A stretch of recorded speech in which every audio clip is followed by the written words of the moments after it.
Chapter 6. The Trial of Shadows. The men dragged her into the church, a fierce thunderstorm wailing the voices of 1,000 demons. The church was packed that night, its interior lit by flickering candles that cast ghastly shadows onto the walls.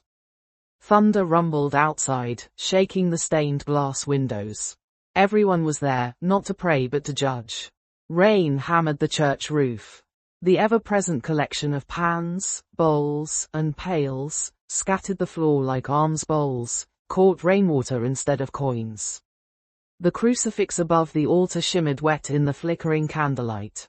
Sarah stood tall in the dim nave, her moss-colored shawl streaked with rain, hair clinging to her face, and water pooling at her bare, muddy feet. The crowd saw not the woman who had eased their pains, but a stranger marked by suspicion. The villagers whispered, avoiding her eyes. No one mentioned the lives she had saved, only what they feared. Pen, the innkeeper, gushed, "My Johnny says he observed her speaking to trees." Old man Harrow shook his head. "She withered my crops." The baker's wife lowered her eyes. "Her garden blooms in winter." Widow Good blurted through the murmurs, "She cursed my cow." A voice in the back. Jasper the blacksmith rang out, "She bears the devil's mark." Mary Crane clutched her remaining child, eyes wide. "She did my boy to death." Each accusation struck like stones. They came faster, louder, all blurring together in a rising tide of panic and guilt. No one stood for her. Not Agnes. Not the young physician Thomas. Not the Turners. Only silence and storm answered. Sarah said nothing in her defense. Her silence unnerved them more than any outburst would have. She reached for her locket, but it wasn't there. Then she remembered it had been left behind, but still, she remembered her mother's words, "Remember thy roots. Thy strength and thy worth do not come from others, they rise from the spirit within thee."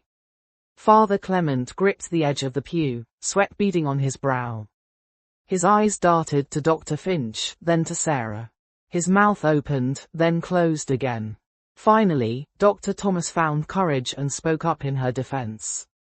He rose. "She healed my sister," he said, voice shaking.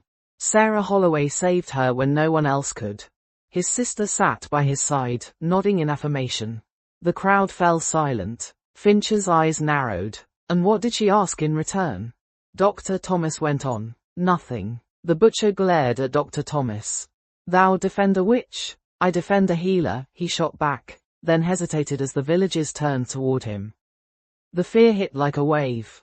His voice faltered. Father Clement couldn't look at him and resumed reading the charges. He stepped forward, hands quivering as he unrolled the letter.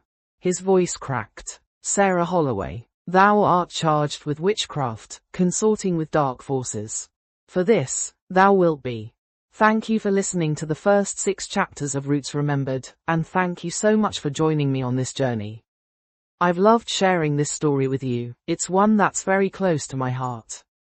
Unfortunately, due to the graphic nature of some upcoming scenes in the novelette, including depictions of severe injury and intense psychological horror, YouTube's content guidelines won't allow me to continue narrating the full story here on the channel. If you'd like to read the complete novelette and find out what happens next to Sarah and the others, there's a link in the description below where you can get the book. Thanks again for watching. I truly appreciate your support, and I hope you'll stick around for more stories in the future. Gratefully, Grayson Hall.